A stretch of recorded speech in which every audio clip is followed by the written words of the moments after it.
relax and take notes while I take totes. Relax and take notes while I take totes of the marijuana smoke. Relax and take notes while I take totes. Relax and take notes while I take totes of the marijuana smoke. Once again, it's on, ladies and gentlemen. Welcome back to another great episode of Two Cigars and a Blunt. Of course, you know I am the man on the street.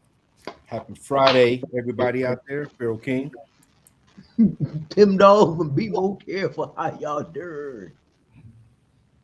Super villain, conspiracy brother, your mama's favorite, your grandmama's favorite, your ancestors' favorite. Shut your ass up. And the universe's favorite. God damn it. There it is, ladies and gentlemen. Don't forget your cellmate.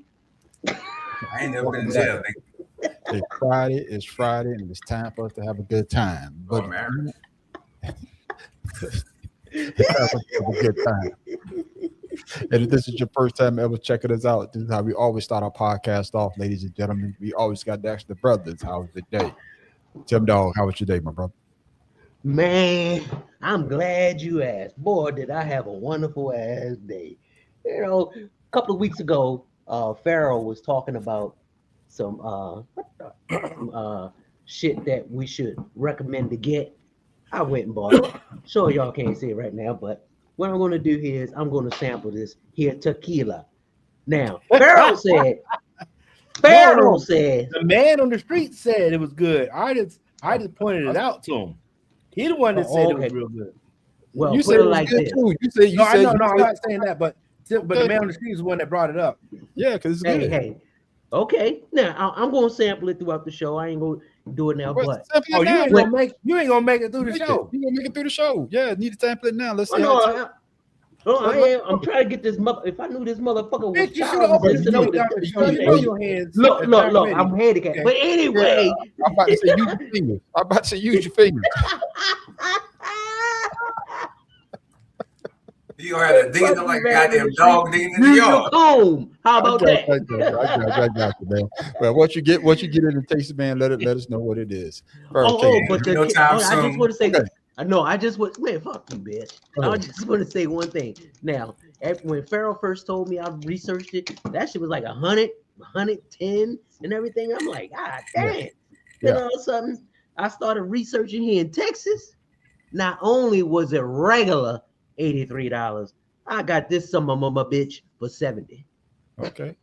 Well, you do realize that Mexico is south of you. Yeah, our tariffs aren't that expensive. Yeah, that was a $30 tax on the damn travel. Yeah, exactly. Pharaoh King, man, how was your day? It wasn't too much going on today. It was a little rainy today. Helped the wife with the get her ID card. They expired like 2 weeks ago. But honestly, man, everything's fine. I went and got some more cigars to re-up. And got my little whiskey right here for the night show. We got paid. Let's get it on. Ain't nothing wrong with that. I always like to get paid. But man, conspiracy brother, aka super villain, how was your day? Oh man, it's Friday, so my day was pretty outstanding. I can't complain, enjoying life. Yeah, and that's all you can do, man. Be happy that you're on the side of the goddamn dirt, like we always say. And as for me, fellas, my day went well. Since Kim Bella Styles been working, every time she get paid, she slide a brother 100. So I felt good just getting some money in my pocket and he didn't even have to ask for it. So now I can go buy me whatever. Later, that's the part you ain't talking about. That's the prelude. You know what? I got the mirror, the sentiment. Jennifer, Hun, she decided to buy dinner tonight, and usually it's me. So So pull that thong out. It's time to put the thong song on. That motherfucker ain't hungry no more. The problem is my ball and chain ain't got no rhythm. So he said ball and chain, loosen the motherfucker.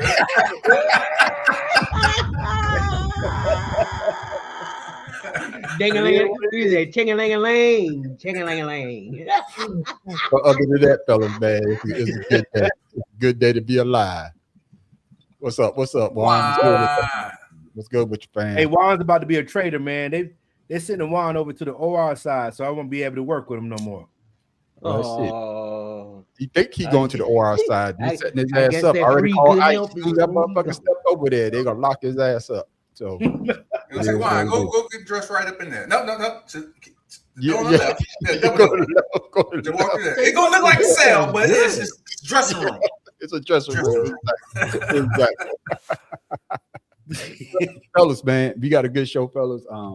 There's a lot going on in the world, but I want us to have this conversation right here because I saw this on. I was going to say this for the after show, but I was saying, man, no, I think me and these brothers, we're gonna have this conversation. Then we're gonna get into what's going on in politics and some entertainment tonight, fellas. So we got a full slate.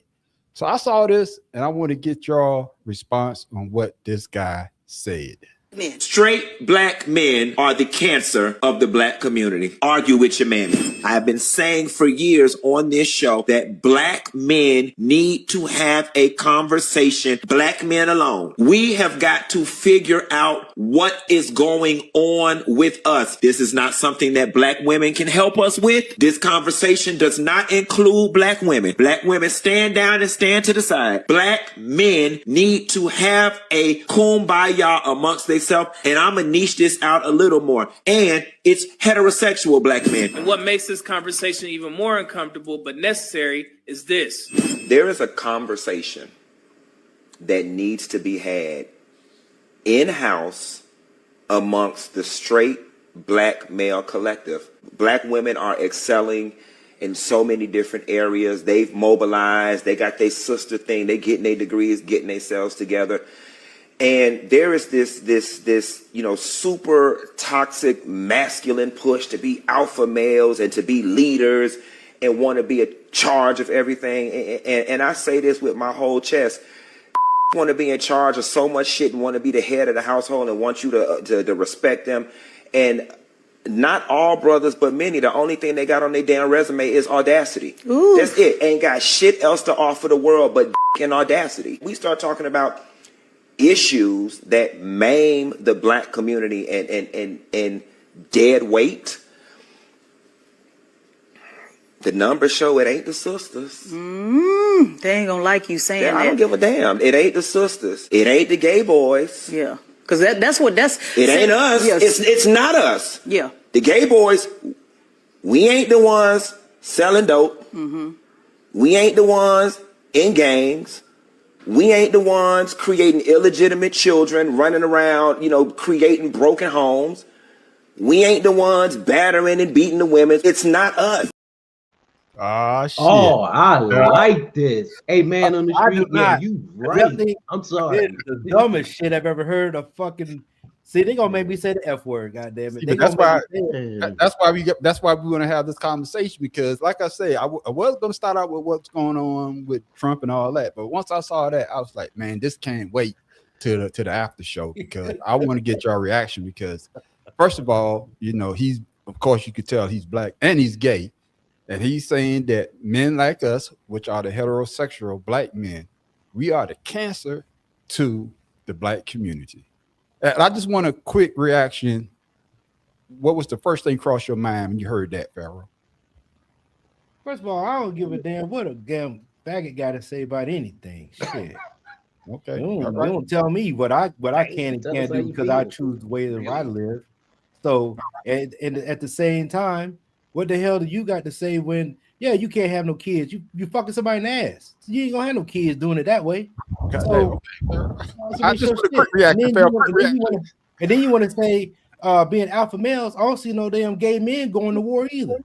So, they don't send your ass to war. What, you're a hindrance. You can get out there, what? You're gonna bend over for the enemy? So get the fuck out of here with that shit. And then never wins, Pharaoh. Never wins.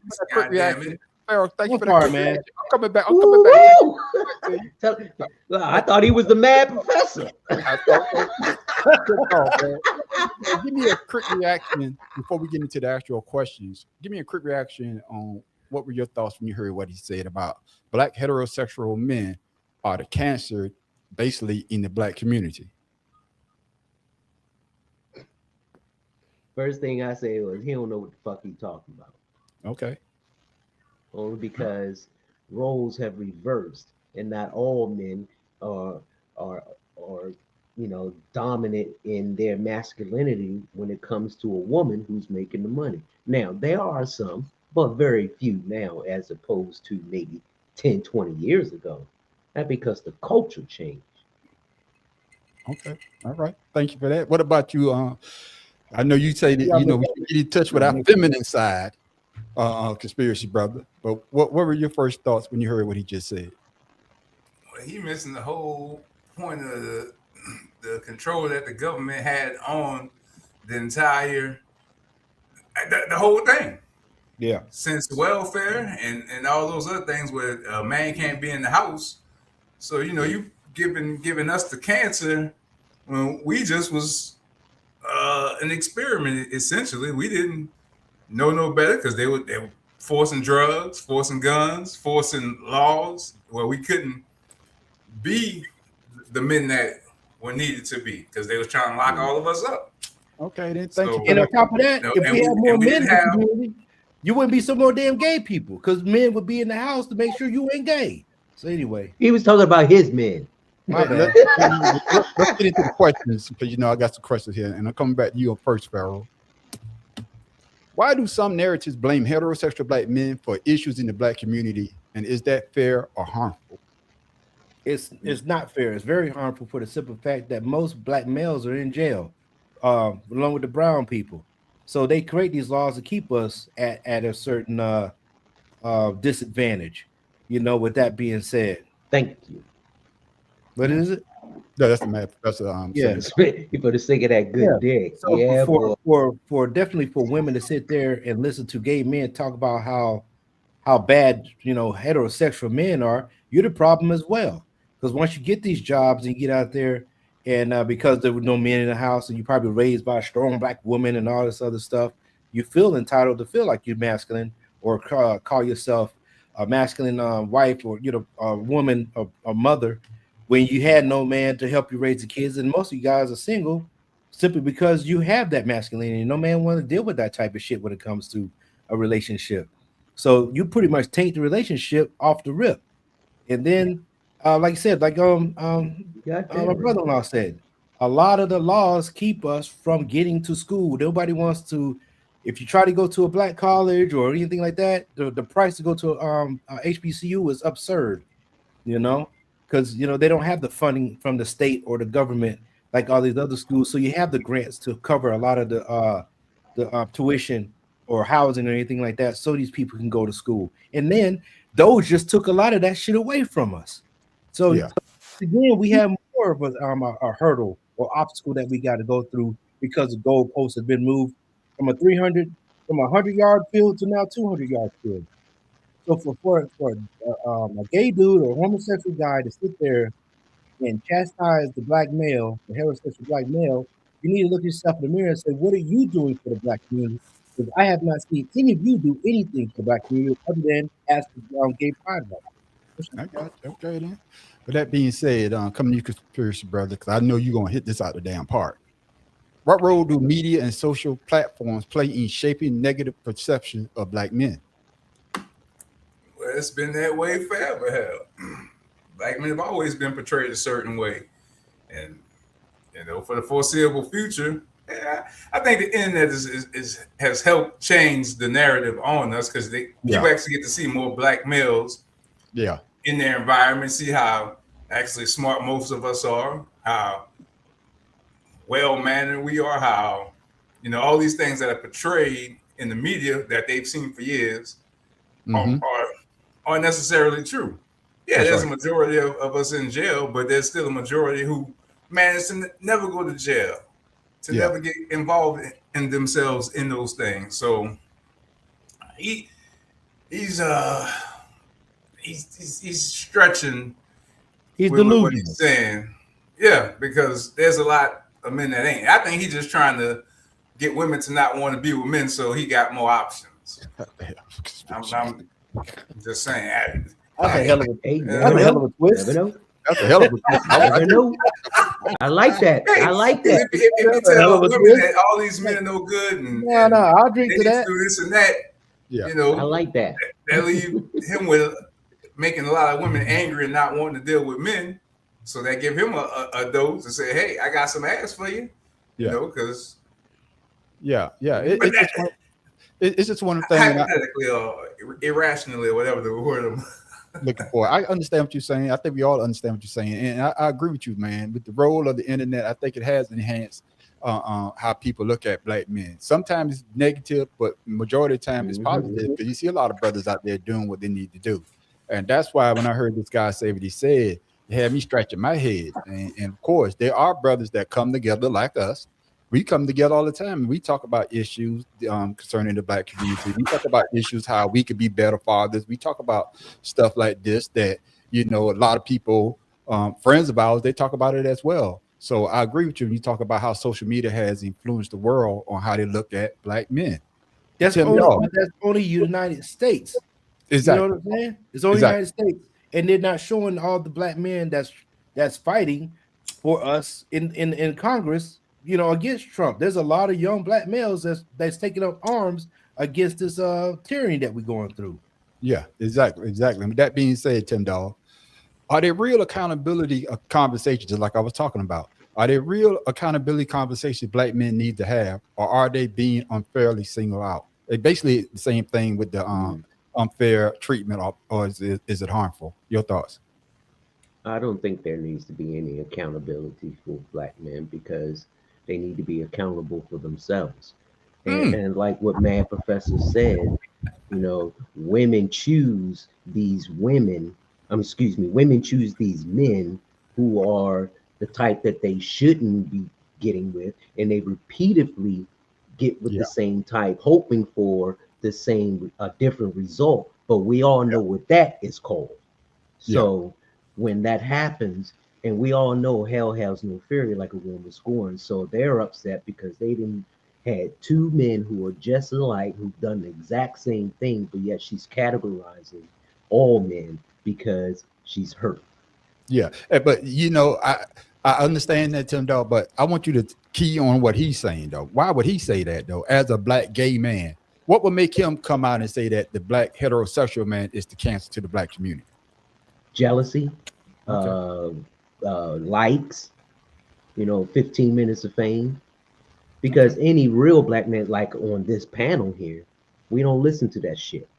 We don't worry about that shit. A true man will listen, hear, ignore, and keep it moving. All right, there it is. Now, coming back to you, Pharaoh, then I want all y'all to chime in on this one, right? How can black men, women, and the broader community work together instead of being divided by these narratives? I got one. Fuck Go ahead. More. Love each other more. Ain't nothing wrong with, seeing someone and being positive about them, regardless of who they are. I do it all the time. Every time I meet people, I smile, hey, how you doing? Regardless of who they are.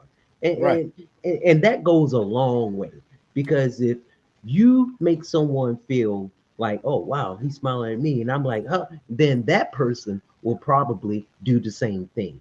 It's just like, hiccups. Everybody you see somebody get the hiccups, what happens? The next person get the hiccups or yawn. It needs to be contagious. And unfortunately, for some people, it's not. Yeah. Pharaoh, your thoughts? I just say strong black communities, if don't put to you like this community that I have here. No black people get together. You know how it is, man, on the street. Black folks don't get together, especially in this time of need, to get anything done. Because too many people are caught up in their own little world, thinking that this stuff is not going to bother them. When you go out there, like you said, like back in the day, hey, how you doing? What's going on? Now I do talk to a man across the street here, and I talk to another family, but we always do that, or we'll stop in the street and we'll discuss some stuff and see how things are going. But a lot of black folks are not realizing that this is not a good time for us to be separated. This is the time where we need to find some common ground so we can stick together. Like, my neighbor has a Trump flag up now in the backyard, but they talk to us every damn day. Now I'm confused. Who are you? But you got your neighbors to the right, 2 houses in front of you, neighbors to your left, across the street from you, Dominicans across the street from there. a lesbian couple on the other side of me. Ow! You got a Trump 2024 sign talking about no more bullshit or no more whatever in your backyard, and they can see it from the pool when they get there. So what message are you sending? And that's the type of shit I'm talking about is, do we get together and confront this neighbor, or do we just sit back and pretend it doesn't happen, or whatever the case is? But I believe now is the time that we need to start coming together. And furthermore, didn't you say, Supervillain, that they had somebody had a gay pride sign next to Trump 2024 or whatever it is? Somebody said that. Yeah, I don't know. Maybe somebody at work said it. I was like, how you do that? Yeah. You know, like they're confused as well. So I got you. Conspiracy brother. Same question, man. You know, like I say though, when I heard this topic, man, like I said, I was gonna say before after show, but I was like, man, this is a good conversation, because this is a conversation that people need to see, you know, because I don't think that the black heterosexual black man is the main reason that there's problem in the goddamn black community. That's going a little bit too goddamn far. So same question: how can black men, women, and the broader community work together instead of being divided by these narratives? Well, as long as we have races, we always gonna be divided. And that's why, again, that's one of those reasons why I don't like to consider myself black. And it's not that I don't want to associate with what it stands for. It's just it's a label.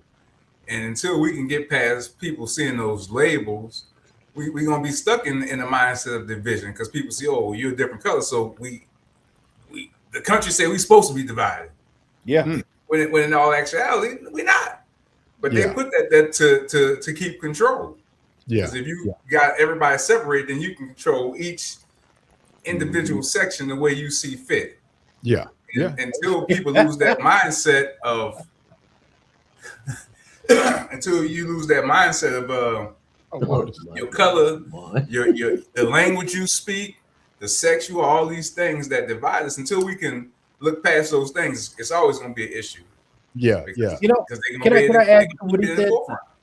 Yeah, I'm gonna say that when they started putting these flags up to dictate what country that the people are from, that also created a big divide in who does what.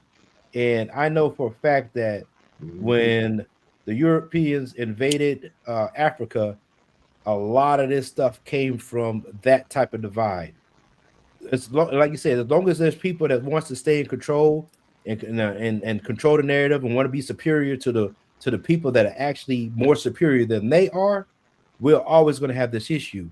And like I think I said it today. I said, the only reason they call us black is because we have a different skin color. We don't look at ourselves as black people. We just look at ourselves as people. But they the ones that call us that. I ain't never said I'm brown, man. I just say I'm a man. I'm caramel. Yeah, and would you say you're a man? And I think that's the broader issue that he should have said, because it's men because men are the ones that are causing all these wars. It's not the women, right? The men. It's not just black men that are doing terrible things to the community. It's all type of men. You know what I'm saying? And that's why when he said what he said, it kind of threw me off, because I was like, where's this coming from? Especially as, like you say, you're already a black man and you're a gay black man. You already got two strikes against you. And then you probably a Trump supporter too. Probably a Trump supporter too. I wouldn't doubt it. That's why I say he's looking for likes or 15 minutes of fame. That's all. And then to say what he said, it just, like I said, it just threw me off, because I was like, where's this going? Why are you saying this now? And just like you say, Farrell, and I'm one of these people. I when I get here, I mean my little bubble. You know, Farrell, you probably the only black friend I got, not black friend I got here, but that I get with on a regular basis. That sounds pretty racist to me. No, I'm just saying, as black men, you know, there was a time he's when my black friend, and you even know it. You remember back in the day when we used to get off on Fridays, and as soon as we get off Friday, what we used to do? We used to go to my house, and what we do? Buy chicken wing, try and go get the chicken wings. We go play video games. You remember we used to do that all the time. Me, you, Watts, you know, we used to just get together. But nowadays, like you say, Farrell, most people are in their own world dealing with their own issues, and they don't want to deal with this type of conversation that we're having right now. Fellas, I got one more question on this subject, then we're gonna move on, okay? And it goes like this, Tim Dog. I want everybody to chime in, okay? Who benefits when black men are portrayed as the problem, and what impact does that have on the community long term? Oh shit! This is easy answer. Who benefits? Yeah. From this privatized prison system. No. I mean, not just the prison, but you can reward it any way you want.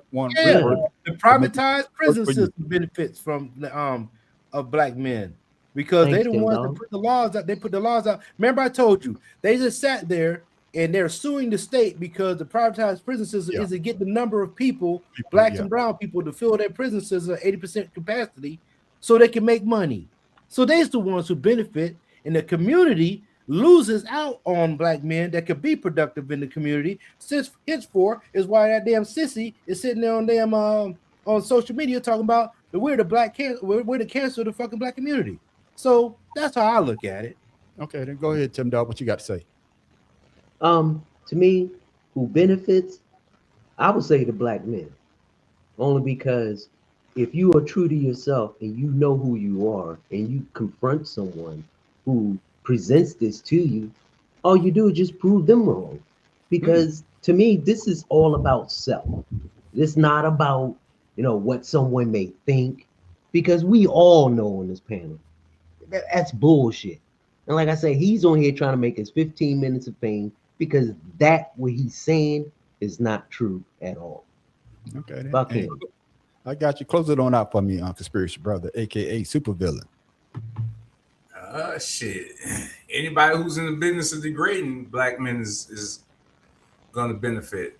But at the same time, I can also kind of understand why he said black men are the cancer, because we also, as black men, have the ability to not put ourselves in the situations where we end up going to jail and all these other things. Because like I said, all of us have been raised in similar type of situations where we had those options presented to us where we could have took that road. So at the same time, at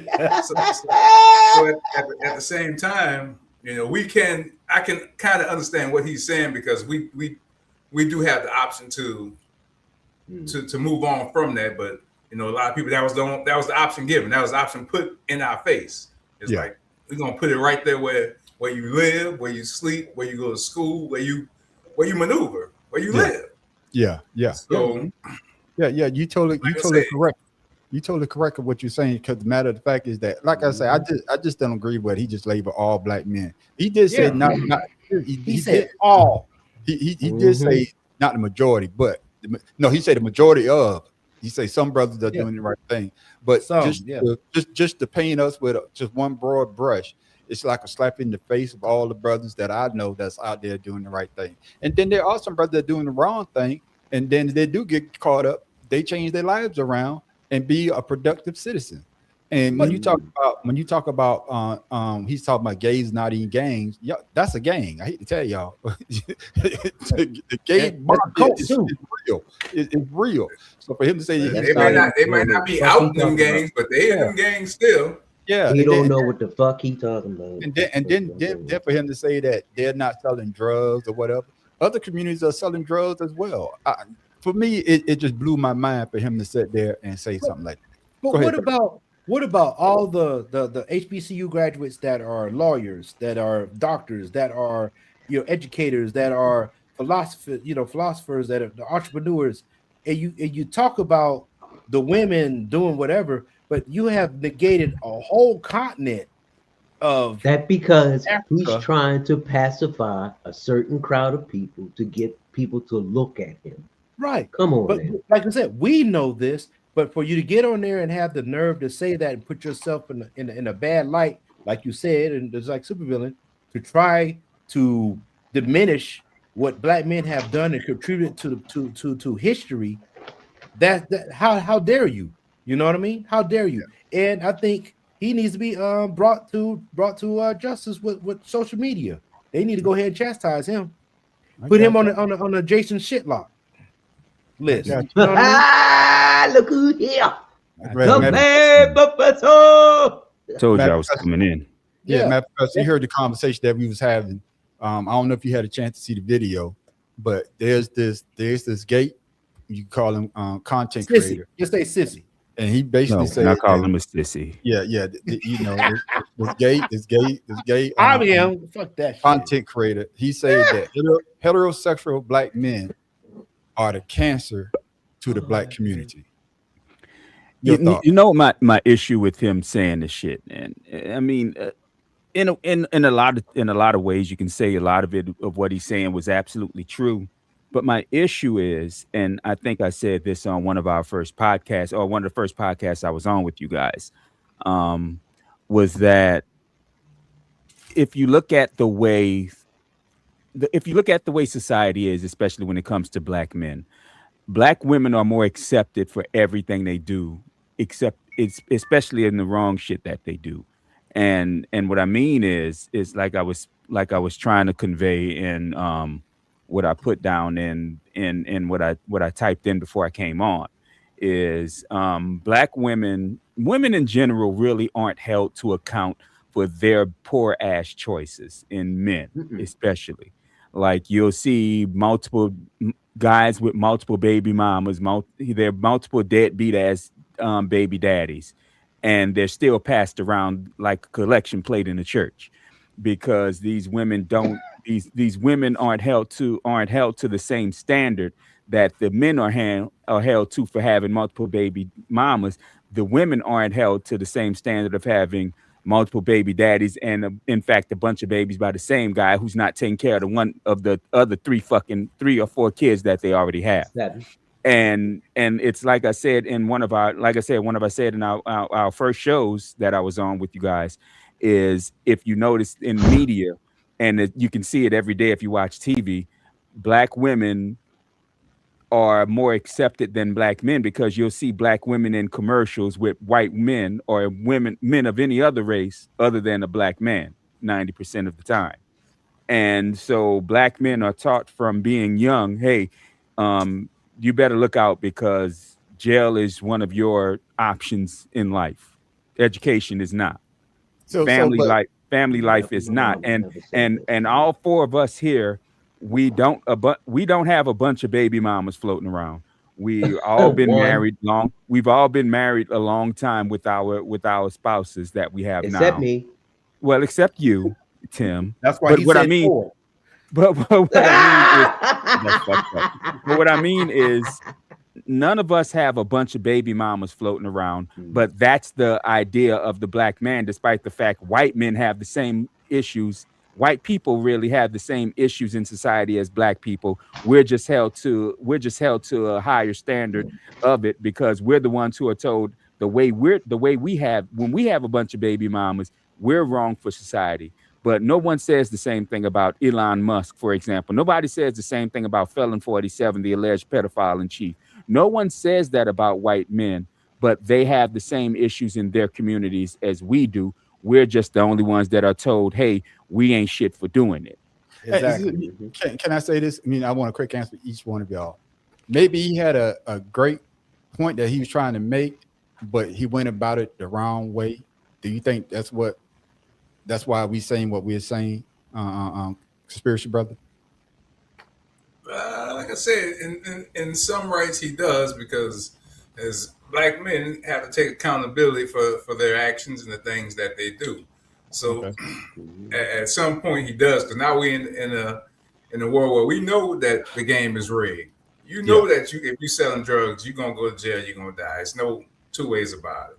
You know, we know all these things at this point. So on some level, I can kind of understand, but saying that we're the cancer and we're the issue is the wrong way to go about it, because things were put there for us to be the cancer, and cancer just don't, things have to happen for cancer to form and survive and to grow and to thrive.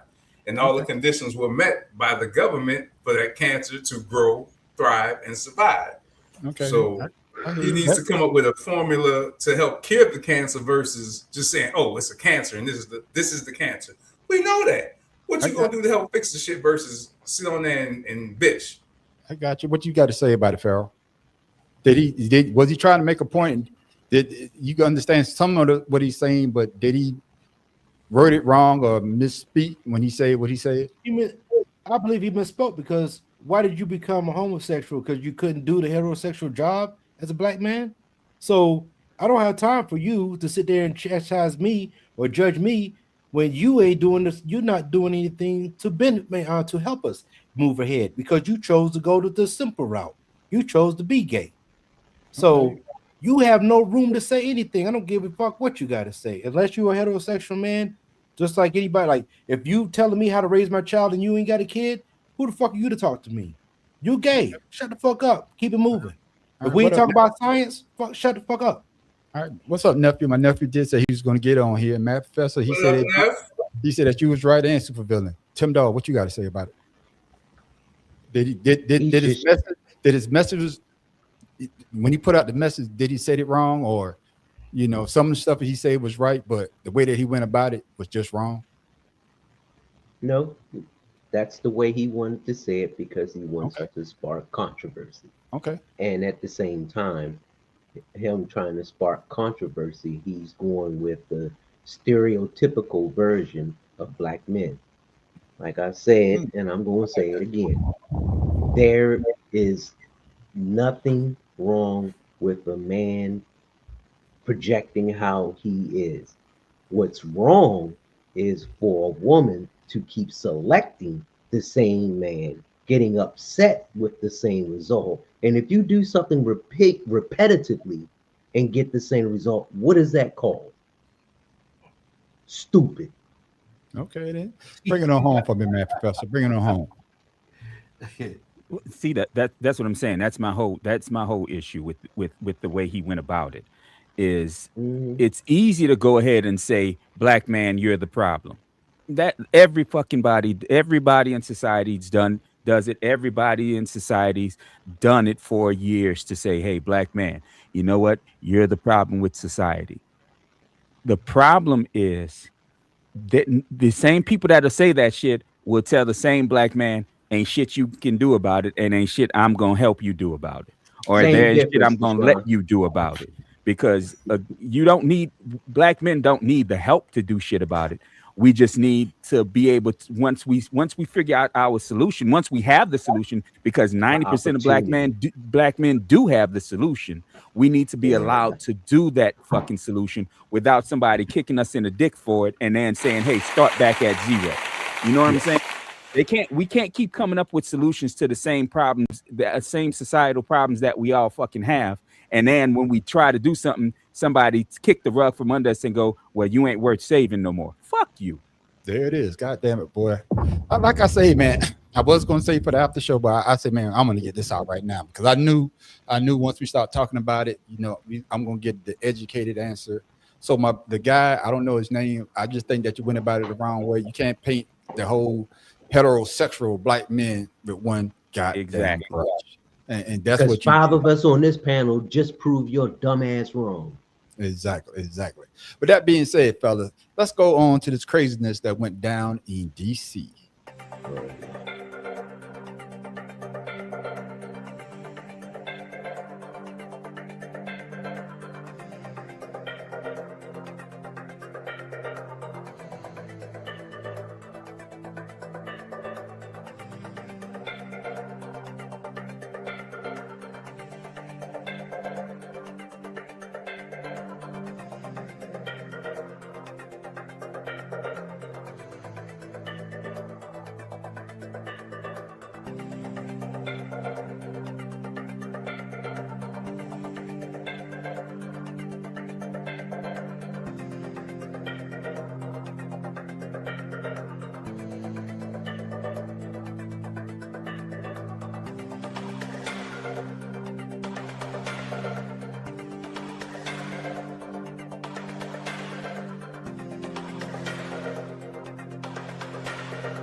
Yeah, that's some crazy shit that went down. That was the gunman. And why did I thought that dude looked like Watson? They used to work with us. I was like, Watson, what you doing in DC trying to shoot the goddamn president? Mad Professor, I'll come to you first, man, on this one. All right. Why did a gunman get that close to a high security event like the White House Correspondents' Dinner? Because they wanted him to. I mean, they wanted him to. This the first time Felon 47, the alleged pedophile in chief, decided to go to a correspondence dinner ever since the one in 2014, I think it was, where Obama, jumped in his ass about all the crap that he had been saying. And he didn't go the first time he was president. He didn't go at all during Joe Biden's presidency, but he decided to go to this one rather conspicuously immediately after a judge told them that there was no security reason for them to make this ballroom of his. So I don't like conspiracy theories. Y'all know I hate them. Everybody who's ever listened to us and listened to me know I hate conspiracy theories. But the issue is, yeah, he all right. The issue is 2.5 weeks. 3 weeks after a judge tell him there's no reason for the ballroom because there's no security threat that requires the ballroom to be done, all of a sudden he decides he's going to the White House Correspondents' Dinner. All of a sudden there's a fucking shooter because all of a sudden there's so little security there. It's more security at some high school dances than they had at this thing. And then every single person in the line of succession is there. Right. Fuck out of here. Yeah. You're never supposed to have the president, the vice president, the speaker of the house in the same fucking building. FBI director. Ever. Reminds me of Battlestar Galactica. You remember that sci-fi that came out, and when they went into space, everybody was dead except for the secretary of education. Education. She became the president. Yeah. Yeah. Yeah. Hard enough to get out of there. It was just crazy. Person. But I totally agree with you on that, man, Professor. With that being said, Tim Dahl, with this being the third reported attempt on Trump's life, is political violence getting out of control in America? Nope, but the president is. And if you look at every footage that was there, first he ran past one guy that was down there.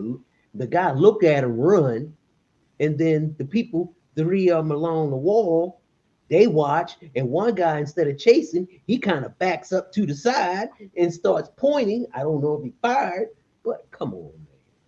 Stevie Wonder even said, good Lord, AI can do better than this. Yeah, AI can do better than that.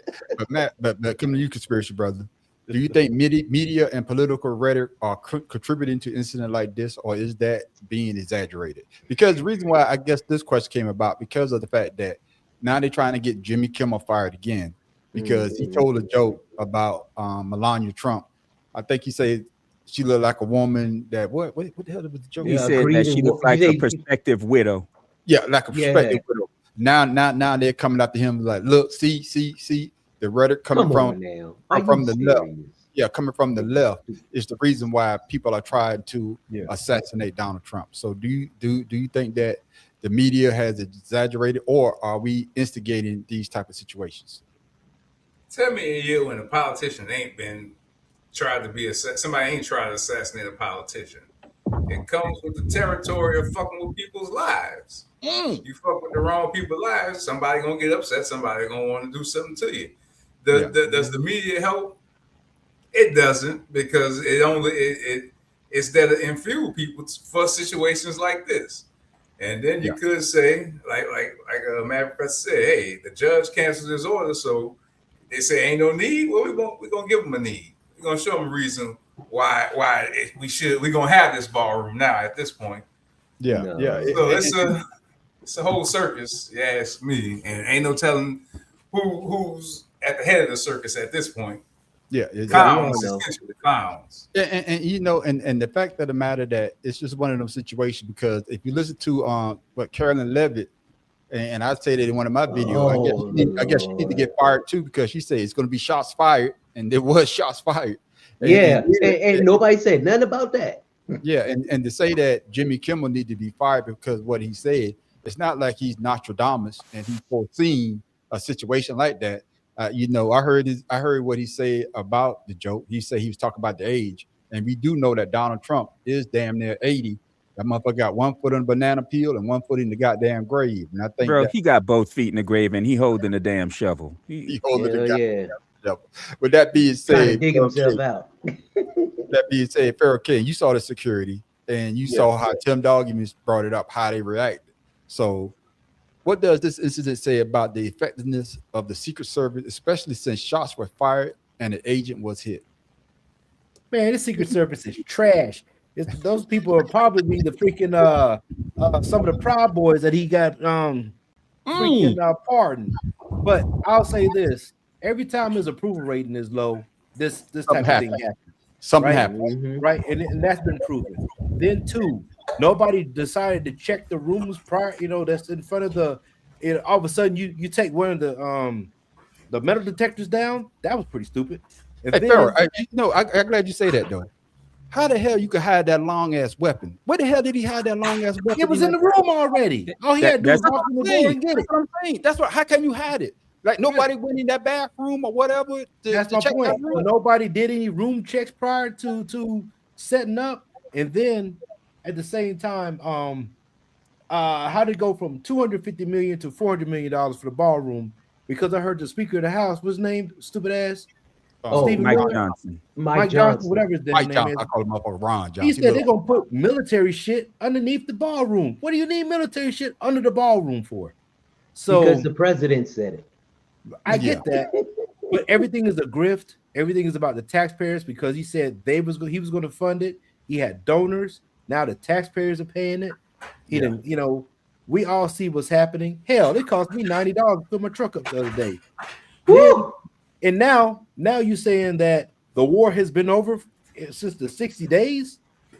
You just sit there and say, you know, it's like, I know we're talking about how he get through and everything. Everything is a lie. Everything is a lie, and people are accepting the lies. And especially what just happened in Louisiana with the Voters' Right Act, that shit that's going on with this president and all the fake shit that's going on. Matter of fact, did you see his ear? He did like this. His ear's there. The man grew an ear back from the last assassination attempt. Yeah, you mean the first one? The first one. Yeah, it's the second one because the first one was the second one was when they were doing his golf in his golf course. Yeah, the first one was in the golf course. That was the first one was the ear. The second one was the golf course. No matter what, it don't matter. He still got his ear. Damn it, got his ear back. He still got his ear. He might be part pig, you know, the way that grew back. hey, just a quick yes or no. Yes or no. I don't need a whole spill. Yes. Yes or no. Okay, then. Was it staged? Bad Professor. Yes. Okay. Yes. Goddamn. Okay, I already heard your yes. That was an equivalently yes. Tim Dog. Did a man on the street drink every day? Oh, that's a good one. God damn. God damn. That's a good one. Damn. Hey man, let me join you. Bruh. Hey, here you go. Conspiracy brother. Damn. Do you think that it was staged? Woo. That is so Indeed, damn I do. I told you this is a reality TV show, man. They got to keep the heightened drama. Yeah. And you know, it's with real people's lives. It's still they don't give a shit about people's lives. Yeah, and I like I said, I did a video about it. They don't give a shit about black people and Hispanic people's lives. Yeah, I say that it was staged as well. They don't care about none. And conspiracy brother, you hit it right on the head because of the fact that he said this is a reality show. Then right after that, he talked about the ballroom, why they needed the ballroom. Yeah. And then the motherfucker went on 60 Minutes and had a total meltdown. Excuse me. The so-called manifesto is a stunning thing to read, Mr. President. He appears to reference a motive in it. He writes this quote, administration officials, they are targets. And he also wrote this, I am no longer willing to permit a pedophile, rapist, and traitor to coat my hands with his crimes. What's your reaction to that? Well, I was waiting for you to read that because I knew you would, because you're horrible people, horrible people. Yeah, he did write that. I'm not a rapist. I didn't rape anybody. Oh, I'm not a do you think he was pedophile. referring to you? Excuse me. I'm not a pedophile. You read that crap from some sick person. I got associated with all stuff that has nothing to do with me. I was totally exonerated. Your friends on the other side of the plate are the ones that were involved with, let's say, Epstein or other things.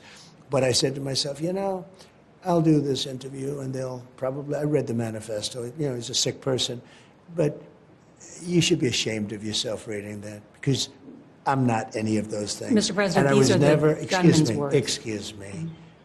You shouldn't be reading that on 60 Minutes. You're a disgrace. But go ahead, let's finish the interview. The other thing that he wrote in You're disgraceful. the other thing in the manifesto that I think is worth looking at in terms of determining his motive is he had been staying at the hotel since Friday.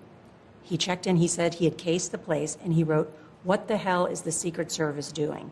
And he wrote this quote, "I expected security cameras at every bend, bugged hotel rooms, armed agents every 10 feet, metal detectors out the wazoo. What I got is nothing." He wrote, like, this level of incompetence is insane.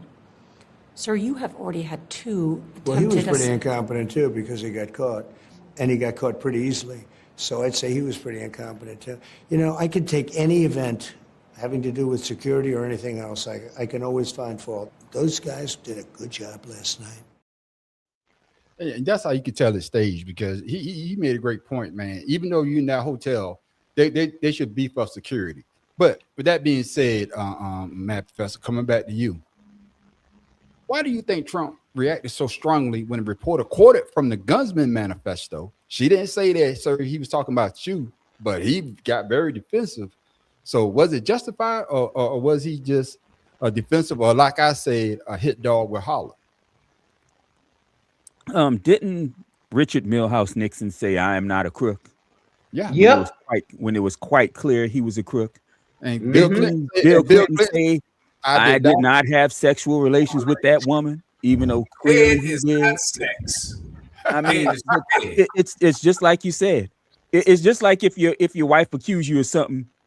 Now, vaguely, she says something, and you say, "I eat all the fucking ice cream," and she wasn't even talking about the ice cream. Yeah. I mean, you know, you're guilty, my dude. You're straight up guilty. And the thing of it is, here's the thing, guys. How many attempts on Barack Obama's life was there when he was president? They say 11. 11. Yeah, 11. It was 11. It was credible attempts on his life. Well, the ones that they probably caught, but and how many did you hear about until recently? Yeah. Not a one. Yeah, not fucking one. But see that's the thing about this guy, about Felon 47, the alleged pedophile in chief. His ass knows he's guilty of everything he's ever been accused of. He knows he's guilty of everything he's ever accused everybody else of. And the only fucking reason he hasn't been in jail, he's not in jail, is because he's the president and he's wealthy. I mean, look at it like this. Everybody that's had anything to deal with Epstein, nothing's happened to them except Epstein and Ghislaine Maxwell. Yeah. That's it. Nobody else. No, in the United States. No other clients have been in trouble here. That's right. Yeah. That is a crazy point. I think the pilot's been arrested.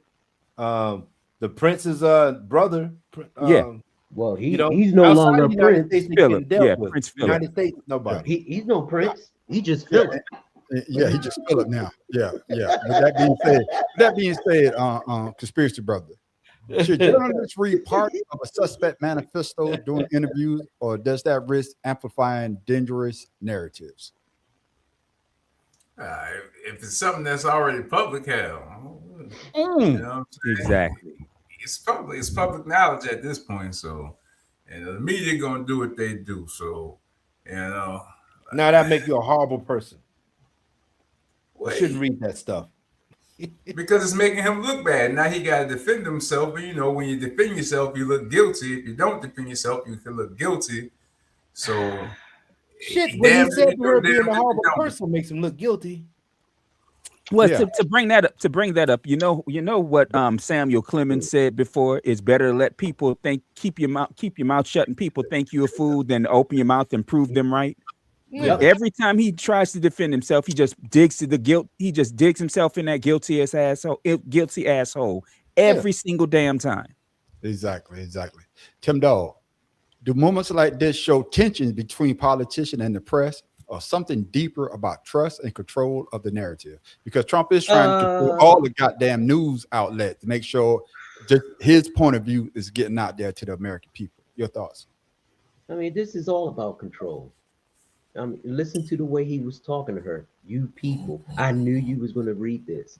And to me, he wrote it so that he could rebuttal it if someone's going to say anything. I mean, what person said, I don't want this pedophile and not say any names? Come on now. And then all of a sudden, he assumes it's him. Why do you assume it's you? That's what everyone just asked there. Excuse me, I'm talking. No, motherfucker, you're lying. That's what you're doing. Yeah, he's lying because she never said his name. She never said his name. Just like with the Drewski skit on what's it? American Kurt. He never said her name. He never said her name, but of course she thought it was her that he was talking about.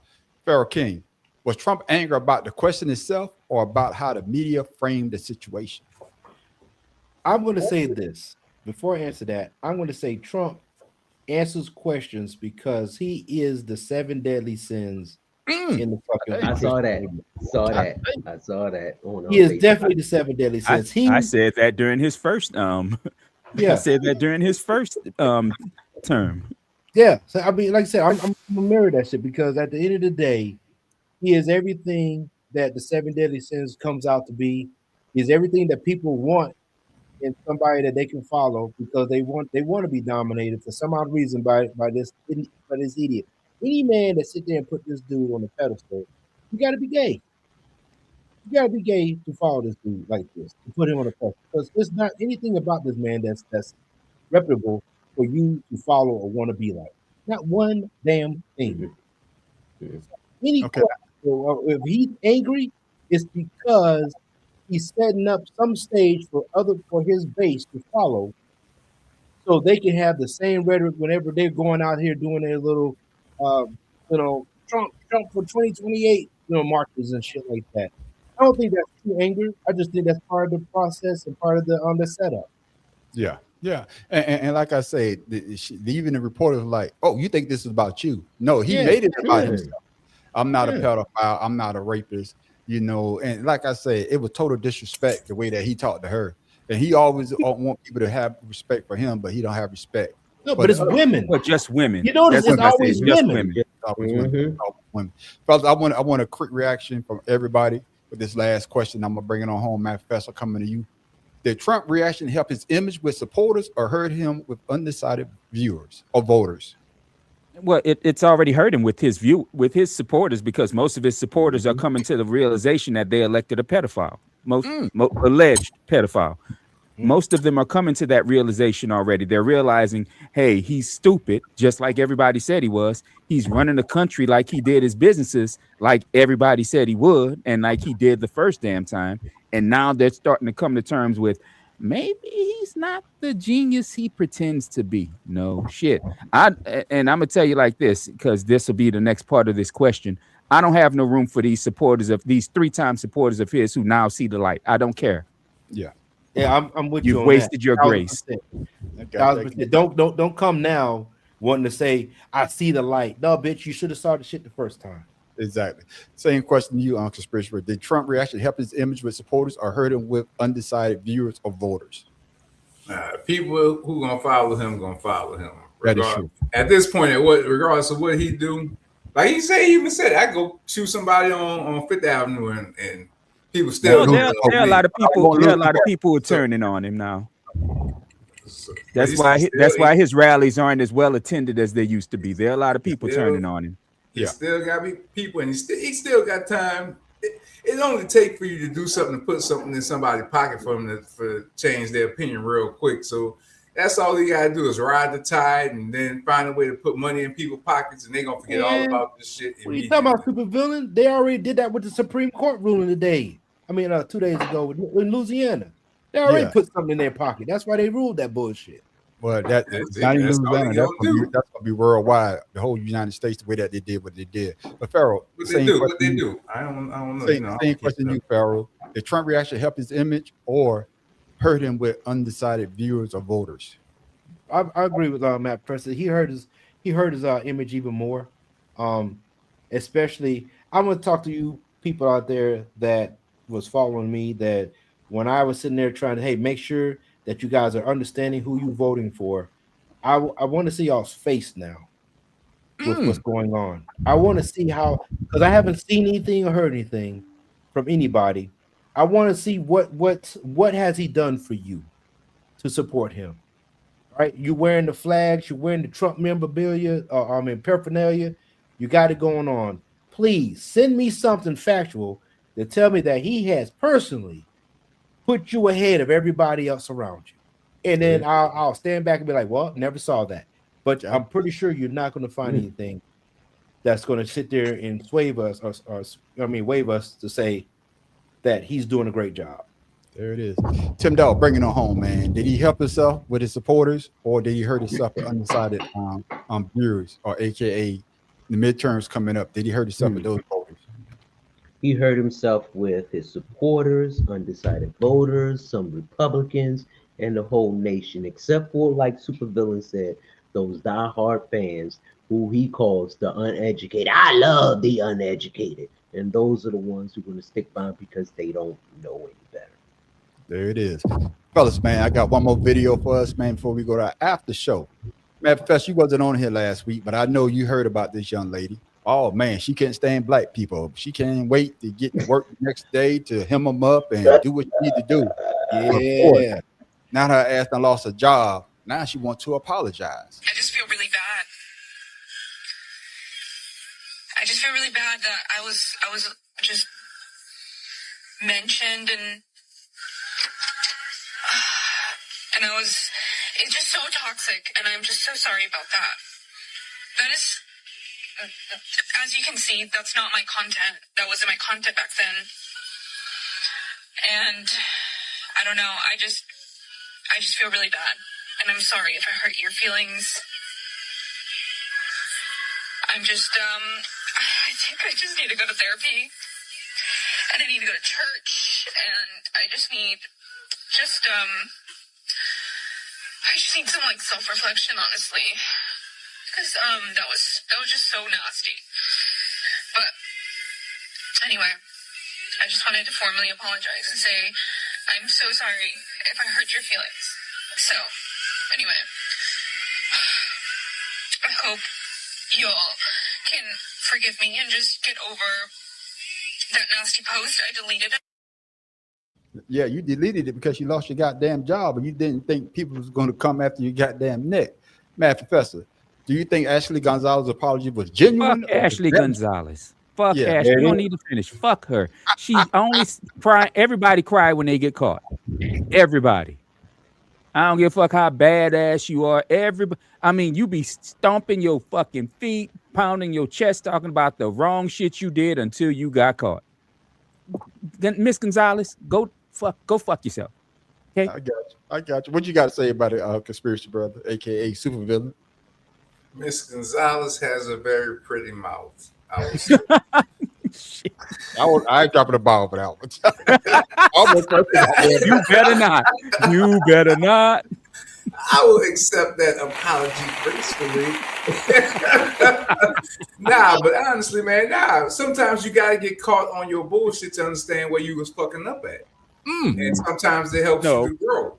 If we expect them to put people in jail and for them to be rehabilitated for their crimes and action, we also expect the same of the people who put them in jail. No, here's never mind. I'm sorry. Go ahead, man. I'm sorry. I can accept the apology because just the same way she came on the internet and talked the same shit, she came on the internet and swallowed her pride and humbled herself. No bullshit. Because she only did that shit because she got fired. If she didn't get fired, trust me, and no video like that would ever. It takes an ass whipping for you to learn. So if you don't get the ass whipping, you can't learn. Sometimes it takes that ass whipping for you to say, okay, I need to have a different perspective on what I was doing. She got that ass whipping, and she said she knows something wrong with her. So to me, she said what she needed to say. Now the follow through is the next thing. And I still want to know if she ever dated any black guys. Not for me. Come on, man. We all know Not that. for you. If her Not for mindset, you.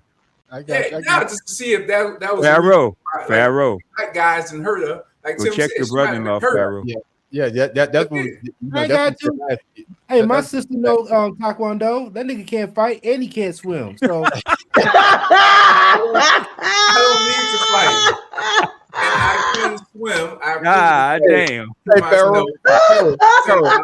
Hey, you got the main thing, and he can't run. So yeah. He had 3 strikes. Tell me she was 3 strikes. But one thing y'all ain't said, I ain't scared to fight though. I can't run. I can't swim. You don't know how to fight though. I said you can't fight. Hey, look, I know one thing I know about a street fight. Ain't no goddamn referees, so anything is. There you go. Everything is a fucking weapon. So look, fuck that. Professor, you know your brother. He cannot fight. I mean, he could take an ass whipping. I ain't seen him wrestle. Yeah, that's why his ass. I ain't never seen him in Mike Tyson punch out. The nigga can't fight. Hey, but Pharaoh, same thing, see man. me fight don't mean I can't fight. I just don't fight. I'm a lover. I got you, conspiracy brother. Pharaoh, same question, man. Do you think her apology was genuine or just damage control? Like the math professor says, damage control because she got caught doing what she was doing. Bye, Felicia. That's all. I haven't heard that one in a while. I ain't heard that one in a while either. Hey, and with that being said, Matt, supervillain, there's an individual like that motherfucker right there that we just talking about. I don't care if it's a snowstorm with a fucking blizzard and she got a flat tire, whatever. I'm gonna snowplow her ass as I keep going. God damn. Well, I wouldn't go that far. Not deserve any goddamn report that anything is happening. Tim Dog think about that pretty mouth. I'm gonna make sure it keeps happening. That's what it is. All right, Tim Dog, what you gotta say about it? All I got to say is the black motherfucker or motherfuckers that fucked her over really fucked her mind up. She went into a zone. She went to a zone where she got fired, got humiliated. Damn. Yeah, it's just one of them situations that you always come back when like Express brother say, you got your ass whipped. Now you want to be all apologetic. And last question, fellas, just a quick answer if you can. Why do apologies in situations like this often get rejected by the public? What does it take for accountability to feel real, Matt Professor? They get rejected because they don't seem as strong as what you did to get caught, as what you did, as the wrong you did. They never seem as strong, and that's part of the problem. Is like I said, you be pumping, you be beating on your chest about how proud you are about the wrong shit, and then when you get caught, you're crying about it. That's why the accountability is not real. Losing her job wasn't accountability on herself, because she got fired. I mean, that was somebody else holding her to account. She didn't hold herself to account. Like I said, if she only got suspended, wouldn't the shit happen? She wouldn't have apologized for a goddamn thing. She didn't quit and go, I need counseling. No, that ain't what happened. Okay, there it is. What you got to say about conspiracy, brother? Like you say, a lot of us on this panel that we're not taking that apology. No, that's bullshit. So we're rejecting it. But what does it take for accountability to feel real? Well, again, it's going to be the actions afterwards. Anybody can apologize and say the words, but what you going to do after the fact? Like I said, shit, we all got our ass for doing something we ain't had no business doing. Either you change what you do or you keep doing the same thing. You get your ass whooped. So again, like I said, I think she understands the consequences of her actions, and it's because of social media. We in the age where the millions of people, you can go from being a nobody to somebody instantly, right? And so now you got to walk around with that stigma on you. So hell yeah, I would apologize honestly, because now you got to walk around with that shit. Yeah, because you put yourself out there. What you got to say about it, They Pharaoh? killed that kid and got off, but George Zimmerman has no fucking life. He can't get a job. He can't do shit because that still lives with him. Yeah. So and he ain't never come out and apologize for that shit. He felt that he did the right thing. So he's going around autographing Skittles and shit. Yeah.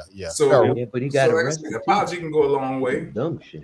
Yeah. Pharaoh, what you got to say about it? I'm gonna say it's just like I'm gonna use another example. There's a guy named Chud something.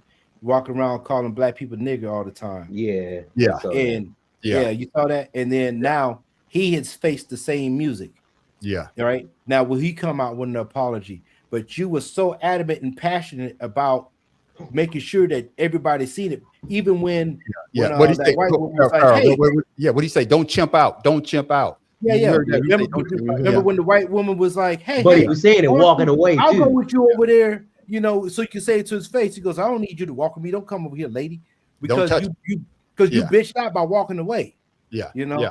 So will he issue an apology? Probably not. But if he ever did, are we going to take it? No, because you were adamant and very passionate about what you think about people that have to have color or dark skin.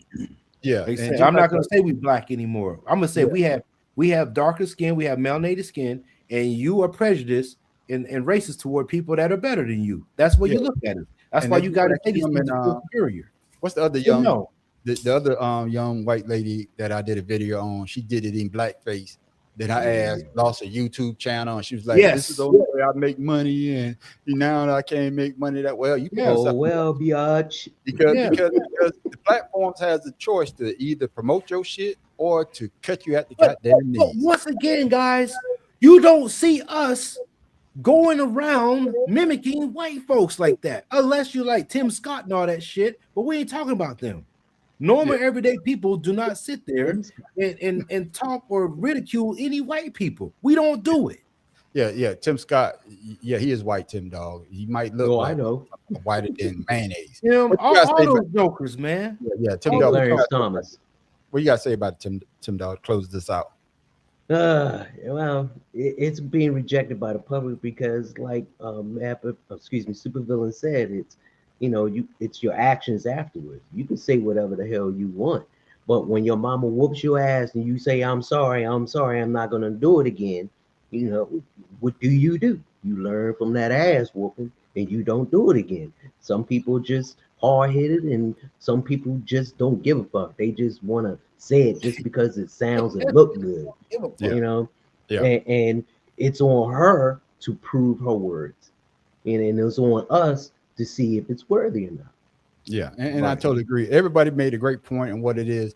Like I say, when you did the video, you didn't think that it was going to get out. You thought that in your circle of friends that saw the video, I think they said it was a private, like between certain people, and somebody in there was like, "Nah, this is not right." Especially being a police officer, because you're supposed to be there to protect and serve.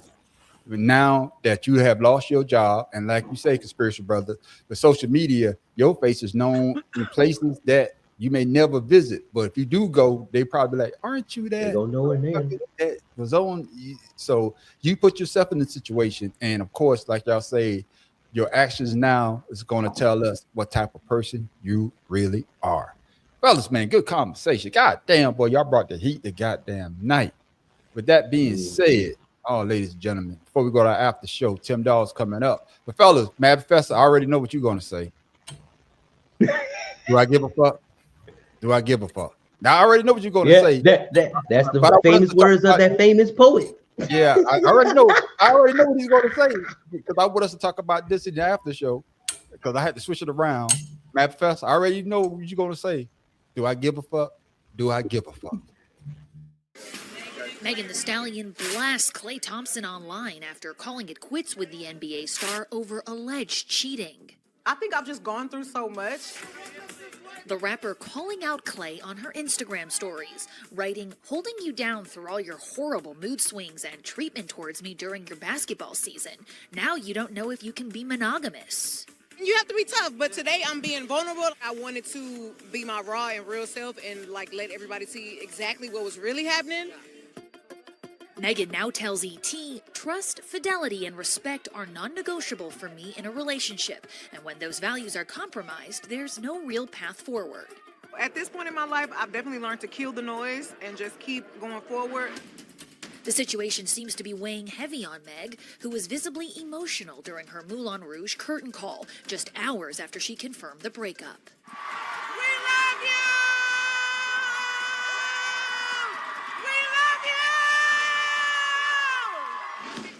Klay has not commented on the split or Megan's cheating claims. I know who I am. I know I'm that girl. I've been that girl, still gonna be that girl, forever gonna be that girl. So I just gotta put my mind to it to do whatever I want to do. Mad Professor, I already know what you're going to say on the after show on the Asked Out.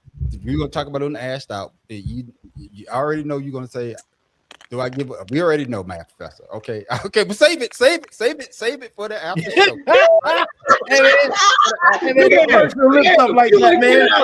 Man, I dare you. I dare you. I already say what you're going to say. I already know what you're going to say. Like I say. Hey, man, Professor, I'll say it for you. Oh, She no, doesn't. Okay. I got some questions. I want to hear what y'all got to say. Or like Supervillain, she got a pretty mouth. we got to have the people come back for our after show to hear y'all answers. Mad Professor, ready to answer. Can you come up with something different? Please, all right. But ladies and gentlemen, before we go, to think about something funny, or better yet, where the fuck Tim Dog get that from?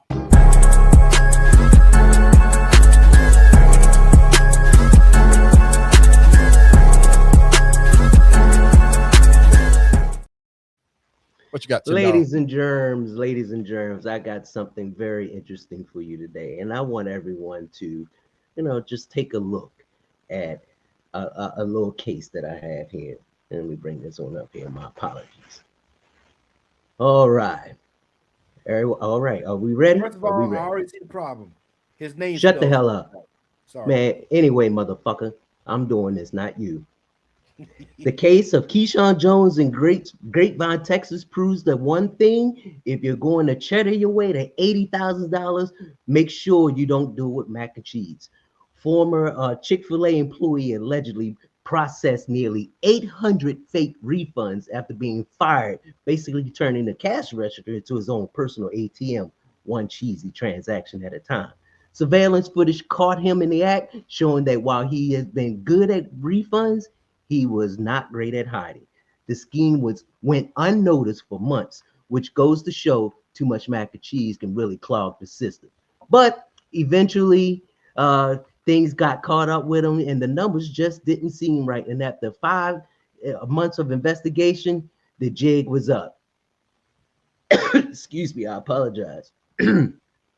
So he got caught with the money, got caught with the cheese, he got caught with the stealing on the register, but in the end, he doesn't get caught with in the end, he didn't get caught with extra cheese, but he got charged for it.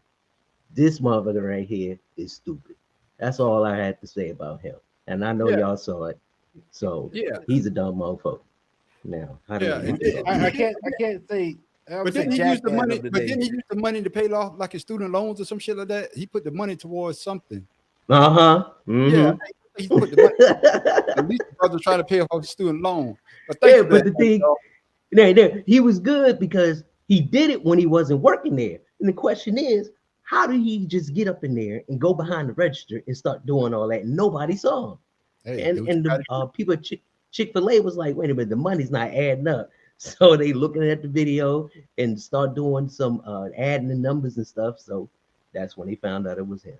But $80,000 because the state Chick-fil-A and all that, they trying to get people to come back. I see the damn lines. It's not my favorite chicken spot. My granddaughter loves it, but it's not God's chicken. I haven't eaten Chick-fil-A in 6 damn years. Man, but thank you for that, Tim Dog. Ladies and gentlemen, that's why we call this segment "Where the fuck Tim Dog get that from?"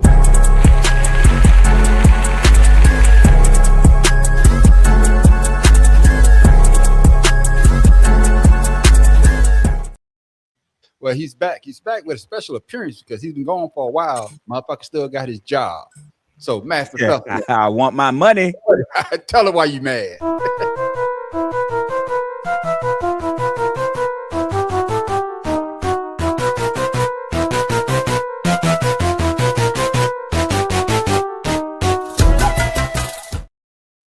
Why you mad this weekend, Matt Professor?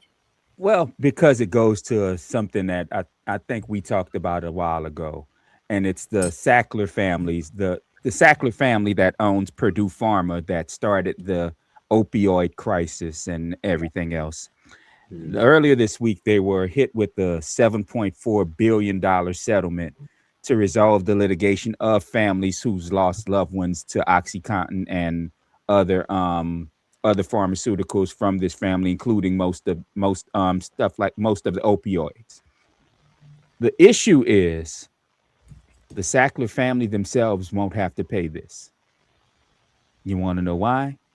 Because of the way that the judge who went ahead and approved the settlement, he worded it so that the company has to pay it.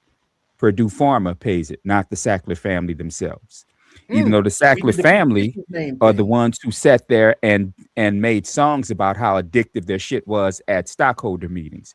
The family is the one who knew that there was issues with these drugs that they were coming up with, but still let them go through and be processed, even though they should not have done so. The family won't have to pay shit. The family, all of them are billionaires. The dad, the daughter, the son, all of them are multi-billionaires 20 times over. And they won't have to pay a damn thing. It'll all come from the company, from the other stockholders in the company, but not the Sackler family themselves. And then the point of fact is the people who sued and have won aren't guaranteed to even get a damn thing, because now they have to also prove that the reason that their kids was addicted to the drugs wasn't because the drugs were addictive, was because the kids, they have to prove that the people wouldn't have gotten addicted to the drugs if they weren't so addictive. The fuck? What? That's an oxymoron. The fuck? So in the long term, the families may not get shit. The lawyers are going to get paid. The Sackler family is going to keep everything they own. Families aren't going to get shit. And then they may not have to, the company may not even have to pay, because, you know, all they have to do is run to Felon 47, the alleged pedophile in chief, give him a little cheddar under the, yeah, I brought up cheddar. Give him a little cheddar under the table, and the DOJ will put that shit out, we'll throw that settlement out. Yeah, yeah. Thank you for that, Mad Professor. I haven't heard about that, but I have to do my own research. I'm gonna have to do a video about that. But ladies and gentlemen, that's why we call him the Mad Professor. And guess what? He's always mad.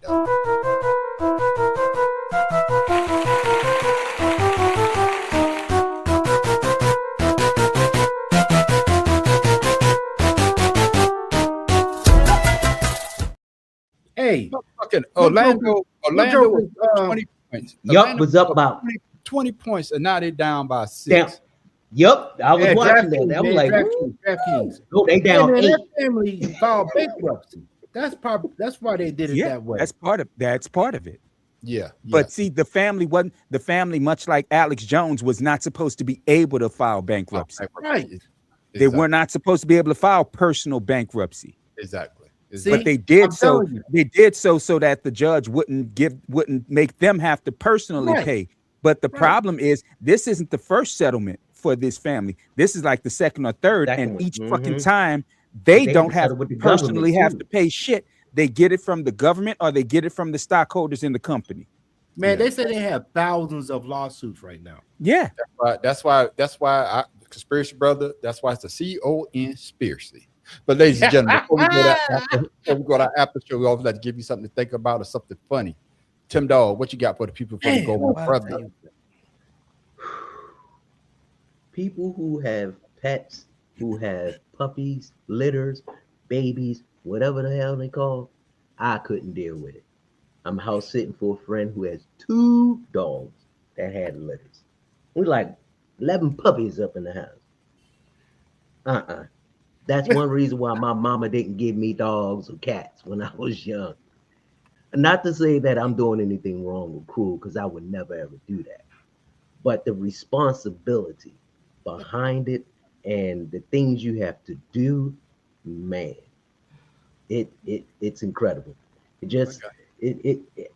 I don't envy those who sacrifice their lives for animals and the thing. I'm not saying that what you're doing is wrong. It's just that me personally, I couldn't do it because of the way my heart is. That's because you only like birds. Yeah, that's true too, because they can fly the fuck away from me. Shout out to social media, Tim Dawg, man. You can find me on Instagram, Father's Love 99. I'm gonna put some videos up when I get with my grandson in a couple of months. So stay tuned. Now, there is something I want to add to what I said. Hold on. Me get all the Tim. Go ahead. There's something I want to add to what I said. Purdue Pharma is technically shut down. They changed the name to KNOA Pharma and Mundi Pharma. So Purdue Pharma doesn't exist. Yeah, so they sued an entity that no longer exists. Yeah. No, they didn't bankrupt the company. They just changed the name because the people were suing Purdue Pharma. Right. Yeah, just change the name. But that with that being said, Mad Professor, what you got for the people before we go? And make sure you shout out to social media for the people to follow you as well.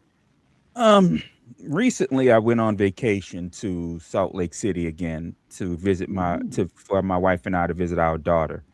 And while we were out there, we stayed at a pretty high-end condominium. Bougie. Very, very, very, very. And let me tell you what these motherfuckers did. Oh, dang. Doesn't sound we had to get a parking pass to get into the off-street parking garage. They allotted us a slot 278 if I remember right. One day we came home and somebody was in our motherfucking spot. So we looked on their tag and their tag said the same tag number that our car had that we had. So we had to call these motherfuckers and they gave us a new motherfucking spot instead of making them new motherfuckers move over. We had been in that spot 3 motherfucking days and they made us move spots and gave our old spot to somebody else. That was close. It was there, man. Why would they give them something when you was already out of it? You think I wasn't mad about that shit? I wanted to take those people little bitty piece of shit Jeep Wrangler. No, it wasn't even a Wrangler. It was a fucking Renegade. And push that bitch into the damn street myself. And you know I would have been able to because it's a fucking Jeep. Their transmission no hold. What kind of car do you have? We had a Mazda. Oh no, that Mazda ain't doing shit. Shit, yes it is. So these motherfuckers, we had to move. Yeah, we had to move rather than making these new motherfuckers move. And I'm like, wait a minute. Were they white? Oh, I don't know. I never saw the motherfuckers. But the shit of it is, we had to pay to park inside the garage. It wasn't free with our stay. No, nigga, we had to pay to stay in that bitch, and they made us move. Yeah, didn't I tell you? So to people that ran this place in Salt Lake City, I'm not gonna call out the name of the condominium. I'm not gonna call out the company. But y'all kissed my motherfucking ass. I'm gonna stay there again because the place was nice in the motherfucker. I ain't gonna even lie. Hey, did you take some towels? No, they towels. I don't take hotel towels because hotel towels not what they used to be. They just not. I got better towels at home. Matter of fact, you want to shout out your social media or the hell with it? What social media? I don't know what that is. What is social media? Yeah, you can go watch the classics. Yeah, watch the. What's funny is I haven't dropped a new video in more than a year, and I got like 16 new subscribers over the last month and a half. Go watch the classics. That's what it is. The main man, Pharaoh King, what you got? For the after show asked out, and make sure you shout out your social media so the people can follow you as well, my brother. Don't make us move our fucking car. Yeah. So Pharaoh_71 IG, King Ryan Facebook. I've never stayed anything bougie where I had that shit, so I don't understand what he had to go through. But I will say this: way too many societal problems are caused just by people not being able to follow simple instructions, which is you should have gave somebody else that goddamn parking spot and left Mad Professor shit alone.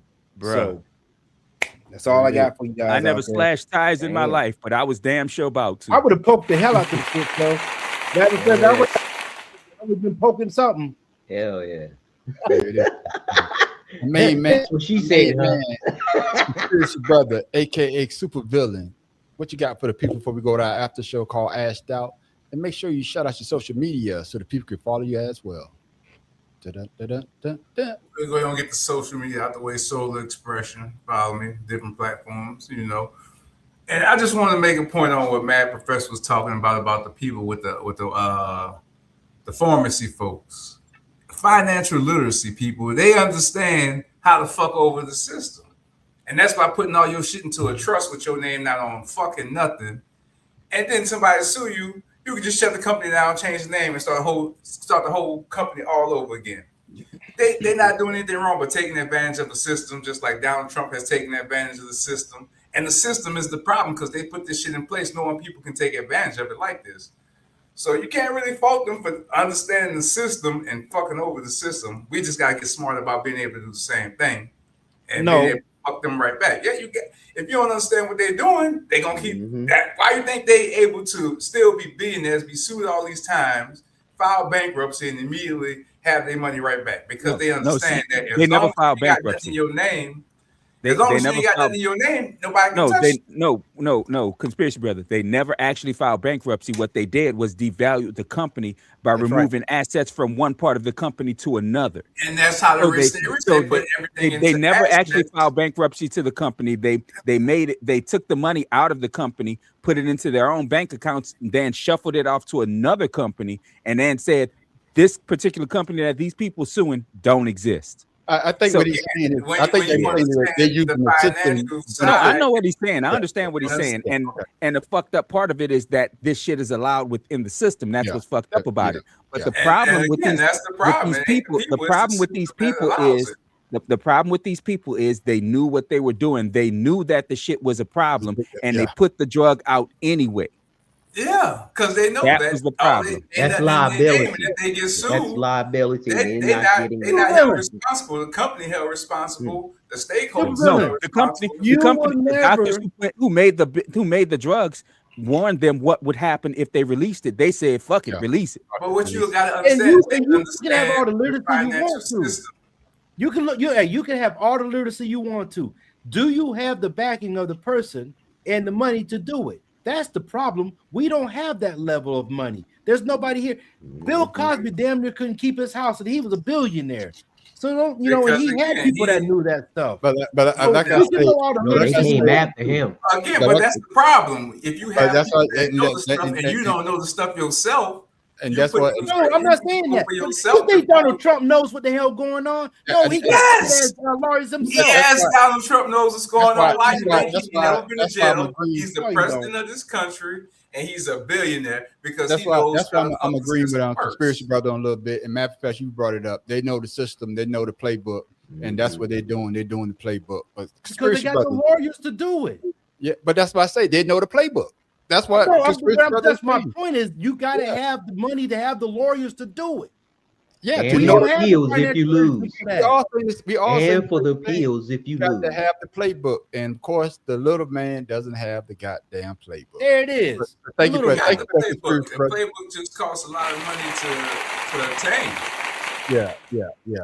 Thank you for that, man. I mean, conspiracy brother, boy.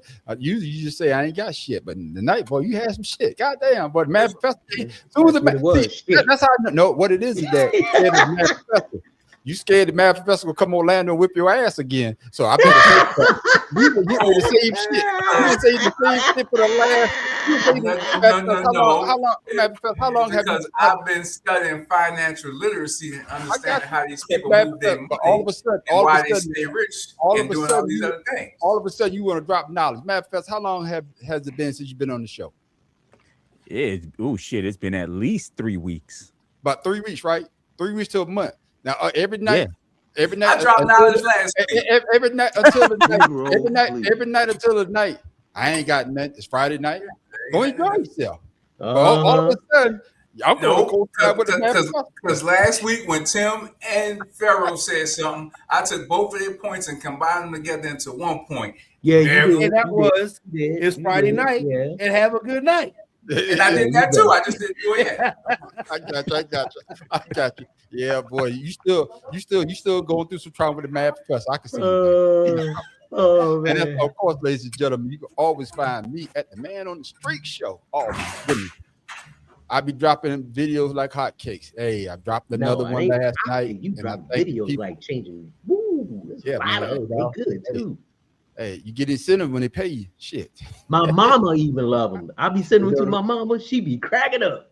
Yeah, thank you. And that's another thing I want to say. Thank everybody that's been following me, the new followers. Thank y'all. And like I keep saying, it motivates me to keep trying to perfect my craft. You also catch me at Creative Canvas Expression. That's my AI channel. I just tell AI what to do. And if I don't have anything, I just go see somebody else AI, steal it, put it up on my channel. Shit. Oh, fuck it. goddamn. You know? Ain't no copyright with AI. Goddamn. Ain't no copyright with AI. I'll be damned. Exactly, bad professor. I'll be damned too. Goddamn, if I like, Get them no more tequila. I'm gonna take that. I'm gonna put it up. But also, ladies and gentlemen, you catch us every Wednesday night at the Better Than Sex Post podcast. Goes down at 7:00. All we do is talk about sports, and we do that very, very well. But make sure you come and check us out every Friday night at 8:00 for 2 Cigars and a Blunt. As you can see tonight, these brothers came, and they came with that goddamn heat. But you want to stick around for what's coming up next. We call it Ashed Out. That is our after show where everybody gets the chance to talk about what they want to talk about. Usually we go straight. We mail with a right turn, but like Tim Dawg famously said, we make that left, you're gonna drive that bitch right off the goddamn cliff. But that being said, ladies and gentlemen, I am the man on the street. Pharaoh King. See you next show. What do you call a bunch of white men on a bench? The NBA. Tim Dawg, be more careful. I thought you were gonna say the Boston Celtics. I thought you were gonna say the Boston Celtics. Shit. I love you, Salt Lake City. One of you restaurants there need to learn how to make some fucking grits. The mad professor in the booth. Yeah, Cracker Barrel. No, they don't have Cracker Barrel in Salt Lake City. That's South. That's interesting. Jimmy Dean. As many as they got. It's my turn. Yeah. Oh yeah. Super. Shut your ass. I ain't asking you. I'm talking to myself. Damn it. It's the spiritual brother, Super Billy, mama's favorite, grandma's favorite, ancestors' favorite, everybody's motherfucking favorite. Hey, ladies and gentlemen, if y'all don't come back, he didn't say it tonight. It's Friday night. Go out and enjoy yourself. And don't be a Tiger Woods. Call a goddamn Uber. With that, ladies and gentlemen, we are. Go relax and take notes while I take toast. Relax and take notes while I take totes of the marijuana smoke. Relax and take notes while I take totes. Relax and take notes while I take totes of the marijuana smoke. Good show, fellas, man. Good show.